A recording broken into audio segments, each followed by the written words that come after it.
ఇస్లాం స్వీకరించమని నరకం చూపారు. ఆయన చేతులు మరియు మెడను చెక్కపలకగా కట్టి సంకెళ్లలో బంధించారు. అయినా జంకలేదు. నాలుక కోసేసి రాక్షసత్వం చూపించినా తగ్గలేదు. కన్నెర్ర చేసి బెరుకులేని కళ్ళను చూసి మొగలులు ఆయన కనుగుడ్లను పీకేసినా ససేమీరా అన్నాడు. చివరగా ఒళ్ళు హూనం చేసేలా చిత్రవద చేసినా తాను హిందువుగానే చావడానికి సిద్ధమయ్యాడు. చివరగా శరీర భాగాలన్నిటినీ ఒక్కొక్కటిగా నరికివేసి దగ్గరలోని నదిలో పడేశారు. అంతేకాక ఆ నరికిన తలను రోజుల తరబడి ఊరేగించారు. అయినా అతను మతం మారలేదు. ఒక్క ఇంచు తన సామ్రాజ్యాన్ని కూడా మొఘలులకు ఇవ్వడానికి ఒప్పుకోలేదు. ఇంతటి భయానకమైన హింసకు గురై వీరమరణం పొందింది మరెవరూ కాదు, అఖండ మరాఠా సామ్రాజ్య ఛత్రపతి శివాజ్ మహారాజ్ వారసుడు సంభాజీ మహారాజ్.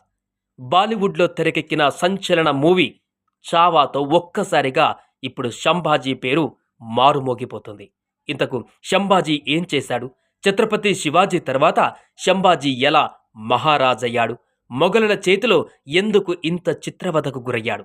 పూర్తి వివరాలు ఇప్పుడు తెలుసుకుందాం. ఛత్రపతి శివాజీ భారతదేశ చరిత్రలో గొప్ప యోధులు సువర్ణక్షరాలతో లిఖించబడిన చెక్కు చెదరని పేరు ఇది. ఆయన పేరు వింటే చాలు హిందువులకు తెలియని ఉత్సాహం ఉప్పొంగిపోతుంది. చిన్నతనంలోనే మొఘలుల దాడులలో హిందూ మతం అంతరించిపోతుందని, వారితో యుద్ధంలో ఓడిపోయి అందరూ చేతులెత్తేసిన వేళ శివాజీ మహారాజ్ మండే నిప్పు కణికలా దూసుకువచ్చాడు. మొఘల్ రాజులతో ఎంతో వీరోచితంగా పోరాడాడు. అందుకే హిందూ మతాన్ని కాపాడిన ఘనత ఒక్క మరాఠా మహారాజ్ శివాజీకే దక్కుతుందనడంలో ఎలాంటి అతిశయోక్తి లేదు. మరి అలాంటి యోధుని కుమారుడు ఇంకెలా ఉంటాడో ప్రత్యేకంగా చెప్పాల్సిన పనిలేదు.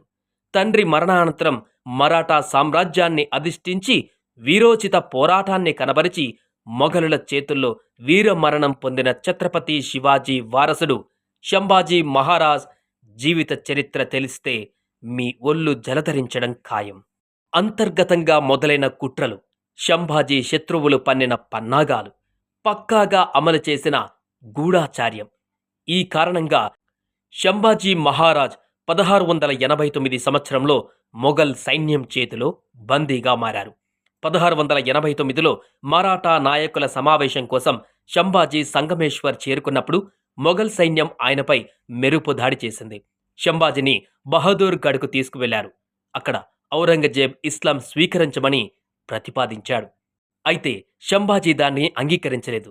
దీని తర్వాత ఆయన చేతులు మరియు మెడను చెక్క పలకలకు కట్టి సంఖ్యలలో బంధించారు. ఒక సందర్భంలో ఔరంగజేబ్ కళ్ళు దించమని అడిగినప్పుడు సంభాజీ నిరాకరించి తదేకంగా చూడ్డం ప్రారంభించాడని చెబుతారు. దీని తర్వాత ఔరంగజేబ్ తన కళ్ళను పీకేశాడు. ఇక పూర్తి వివరాల్లోకి వెళ్తే సంభాజీరాజ్ 1657 మే 14న మహారాష్ట్రలోని పూణే నుండి 50 కిలోమీటర్ల దూరంలో ఉన్న పురందర్ కోటలో జన్మించాడు. ఛత్రపతి శివాజీ మహారాజ్ ఇద్దరు కుమారులలో ఈయన పెద్దవాడు. శివాజీకి 8 వివాహాలు జరిగినప్పటికీ ఈ వివాహాలలో ఎక్కువ భాగం రాజకీయ ప్రయోజనాల కోసం జరిగినప్పటికీ ఈ 8 వివాహాల నుండి ఆయనకు 6 కుమార్తెలు మరియు 2 కుమారులు ఉన్నారు.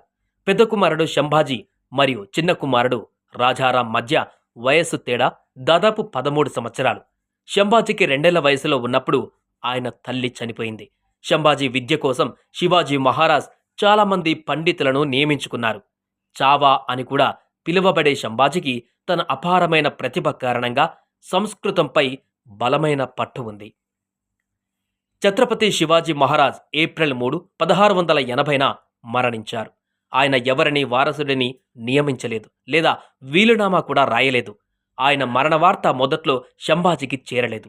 దీనికి కారణం సోయరాబాయి ఆదేశాలేనని చెబుతారు. ఆమె తన కుమారుడు రాజారాంను తదుపరి ఛత్రపతిగా చేయాలని కోరుకుంది.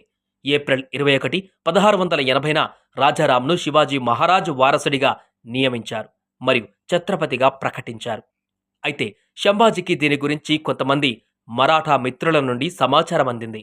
సమాచారం అందుకున్న తర్వాత 22 ఏళ్ల సంభాజీ కోట ప్రధాన గార్డును చంపి పన్హాలా కోటను తన ఆధీనంలోకి తీసుకున్నాడు. కోట సైనికులు కూడా సంభాజీ ఆదేశాలను పాటించడం ప్రారంభించారు. చివరికి జూన్ 18, 1680న శంభాజీ తన సైన్యంతో కలిసి రాయ్గఢ్ కోటను తన ఆధీనంలోకి తీసుకున్నాడు. చావా అధికారికంగా జూలై 20, 1680న ఛత్రపతిగా సింహాసనాన్ని అధిష్ఠించాడు. ఛత్రపతి అయిన వెంటనే శంభాజీ తన తండ్రిలాగే మొఘలులతో యుద్ధం కొనసాగించాడు. శంభాజీ మహారాజు పాలనలో మొఘల్ దళాలు మరాఠా సామ్రాజ్యాన్ని స్వాధీనం చేసుకోవడానికి అనేక ప్రయత్నాలు చేశాయి. కానీ బీజాపూర్ మరియు గోల్కొండ తప్ప ఇతర ప్రదేశాలను స్వాధీనం చేసుకోవడంలో వారు విజయం సాధించలేరు. 1687లో మరాఠా సైన్యం మొఘలుల మరొక దాడికి తగిన సమాధానం ఇచ్చి విజయం సాధించింది. అయితే శంభాజీ నమ్మకస్తుడు మరియు కమాండర్ హంబీర్ రావ్ మోహితే ఇందులో ప్రాణాలు కోల్పోయాడు. ఇది మరాఠా సైన్యాన్ని గణనీయంగా బలహీనపరిచింది. ఈ బలహీనత మధ్య మరాఠా సామ్రాజ్యంలోని శంభాజీ శత్రువులు అతనిపై కుట్రలు పన్నారు మరియు అతనిపై గూఢాచార్యం ప్రారంభించారు. 1689లో మరాఠా నాయకుల సమావేశం కోసం శంభాజీ సంగమేశ్వర్ చేరుకున్నప్పుడు మొఘల్ సైన్యం ఆయనపై మెరుపు దాడి చేసింది. శంభాజీని బహదూర్గఢ్కు తీసుకువెళ్లారు. అక్కడ ఔరంగజేబ్ ఇస్లాం స్వీకరించమని ప్రతిపాదించాడు. అయితే ఛత్రపతి దానికి అంగీకరించలేదు. దీంతో శంభాజీని చిత్రహింసలకు గురిచేసి చంపేశారు. మరాఠా సామ్రాజ్యం పట్ల తనకున్న భయాన్ని స్థాపించడానికి ఔరంగజేబ్ దక్షిణాదిలోని అనేక ముఖ్యమైన నగరాలలో శంభాజీ తలను ఊరేగించాడు. కానీ మొఘలుల ఈ చర్యకు ఎదురు దెబ్బ తగిలింది. ఈ సంఘటన తర్వాత మరాఠా సామ్రాజ్యంలో ఒంటరిగా ఉన్న పాలకులు కలిసి మొఘలులను ఆక్రమణ నుండి దూరంగా ఉంచారు. శంభాజీ మహారాజు మరణం తర్వాత ఛత్రపతి శివాజీ చిన్న కుమారుడు రాజారాం పట్టాభిషేకం చేయబడ్డాడు. అయితే మొఘలులు అతన్ని కూడా ఖైదు చేయడానికి ప్రయత్నించారు. రాజారాం 1699లో వారితో యుద్ధంలో మరణించాడు. దీని తర్వాత అతని భార్య తారాబాయి ఔరంగజేబుపై పోరాటం కొనసాగించింది.